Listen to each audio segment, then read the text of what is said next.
Tudo bem, pessoal? Bem-vindos à parte 2 sobre o transporte pela membrana.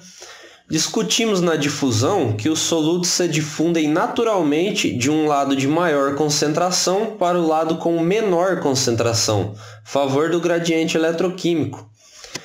Porém, para que as células continuem mantendo as quantidades de substâncias adequadas ao seu bom funcionamento, muitas substâncias precisam fazer o sentido inverso, sair do lado onde já estão um pouco concentradas e se deslocarem para o lado com maior concentração. Como não é um movimento natural, é necessário que a célula use sua energia para que isso ocorra. Denominamos esse transporte de transporte ativo. Existem dois tipos de transporte ativo, o primário e o secundário. Para o transporte ativo primário, vamos aprender apresentando um exemplo mais clássico, que é a bomba de sódio e potássio. A bomba de sódio e potássio está em todas as células do corpo humano. A proteína carreadora do transporte de sódio e potássio apresenta 3 sítios de fixação para íon sódio no interior da célula e 2 sítios de fixação para íons potássio. Então, 3 íons de sódio se fixam à parte interna da proteína carreadora. Daí a função da proteína é ativada, recebendo ATP, que é quebrado, gerando energia para que a proteína mude sua conformação, expulsando as 3 moléculas de sódio para o exterior e trazendo 2 moléculas de potássio para o interior. Basicamente, é esse o princípio da bomba de sódio e potássio. Ela transportou ainda mais sódio para o exterior e ainda mais potássio para o interior. E qual a importância da bomba de sódio e potássio para a célula? A bomba de sódio e potássio é um importante mecanismo para controlar o volume da célula. Como que ela faz isso? Sabendo que o lado externo possui maior concentração de sódio, aprendemos no primeiro vídeo em difusão que a tendência é que esse sódio seja transportado naturalmente para o lado interno, que está menor concentrado. Um outro fator que impulsiona a entrada do sódio é o potencial elétrico da célula, pois o interior da maioria das células é negativo. Como vocês sabem, o positivo se atrai pelo negativo. Portanto, o íon sódio acaba tendo essa tendência extra a entrar para dentro da célula. Com o tempo, sem a bomba de sódio e potássio, teríamos um acúmulo de sódio dentro da célula. E o acúmulo de soluto, ele leva ao quê, pessoal? A osmose, que também aprendemos no primeiro vídeo. Com isso, ocorreria a entrada de água em excesso para dentro da célula e, portanto, a célula iria inchar. Observe também que tanto o íon de sódio quanto o potássio são positivos. Veja a matemática. Com a bomba, saem 3 moléculas positivas e entram apenas 2 na célula.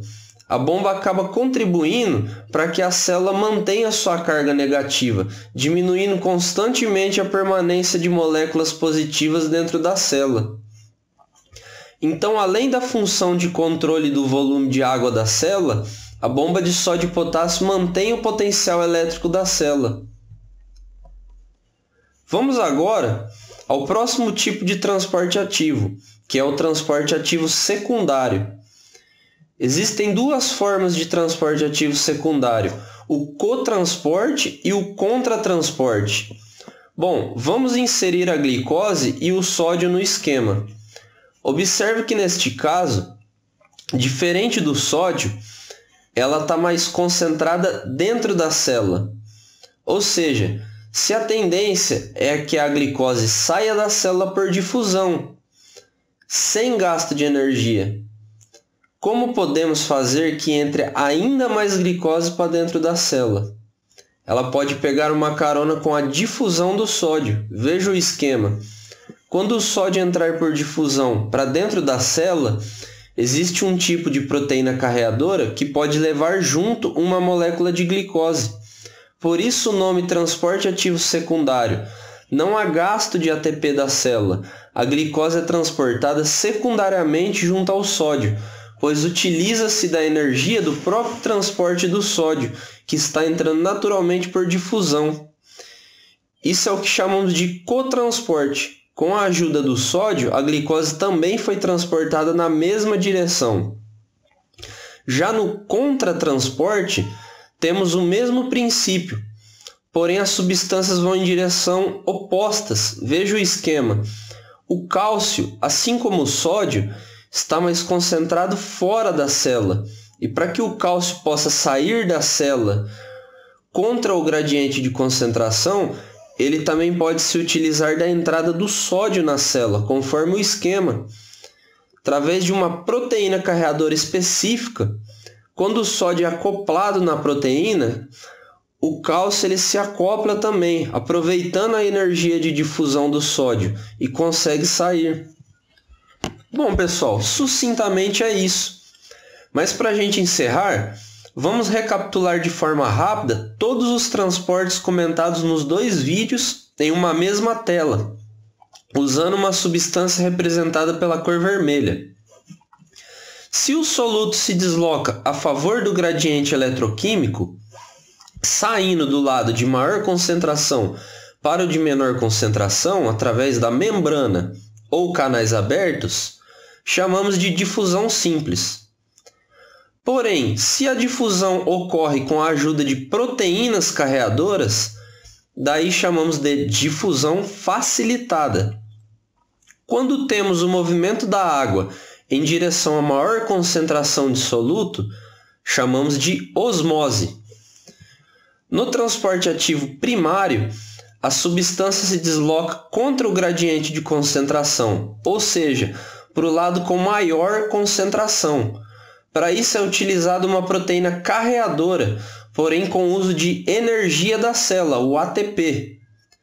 Já no transporte ativo secundário, ao invés da energia do ATP, o soluto se aproveita da energia do transporte de outras substâncias que estão se difundindo a favor de seu gradiente de concentração. Se o soluto é transportado na mesma direção que o soluto que o impulsiona, dizemos que é um cotransporte. Já se o transporte ativo é realizado na direção oposta à substância que o impulsiona, dizemos que é um contratransporte. É isso aí, pessoal. A intenção era ser breve, mas eu espero ter contribuído para o estudo de vocês. Se puder ajudar se inscrevendo no canal, eu agradeço. Abraço.